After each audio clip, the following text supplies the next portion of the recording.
Affiliate marketing je program koji smo razvili kako bismo omogućili vlasnicima da pronađu adekvatan smještaj svim gostima koji nisu mogli da smeste u svoje apartmane.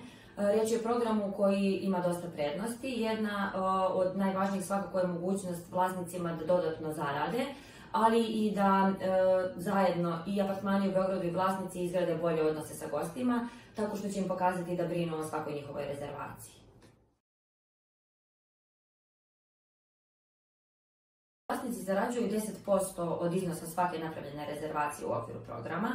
Naše iskustvo pokazuje da je moguće zaraditi i preko 200 evra od napravljenih rezervacija. Sada ću vam na konkretnom primjeru navesti kako se obračunava zarada u okviru Affiliate programa. Ukoliko ste za gosta rezervisali apartman koji košta 30 evra po danu i gost je rezervisao taj apartman na 5 noći, dakle ukupan iznos rezervacije jeste 150 evra. U tom slučaju vaša zarada bit će 10% od 150 evra, odnosno 15 evra. Tokom mjeseca sabirat ćemo sve ovako ostvarene zarade i na kraju mjeseca isplatiti vam ukupan iznos.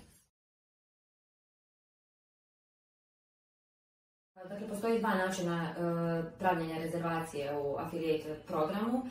Jedan je da vlasnici direktno uđu na naš sajt, pronađu slobodan apartman, upišu izabrane datume i prilikom rezervacije u komentaru navedu da je u pitanju Affiliate marketing kako bismo mogli da vodimo u evidenciji tu rezervaciju.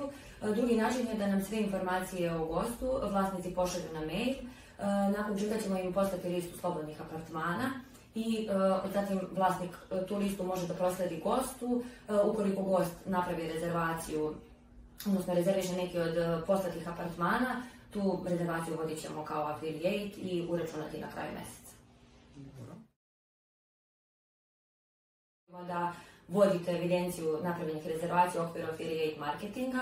Mi također vodimo svoju evidenciju i na kraju mjeseca izvršit ćemo sračunavanje rezervacija, odnosno vidjeti da li nam se podaci poklapaju i napraviti obračun za taj mjesec.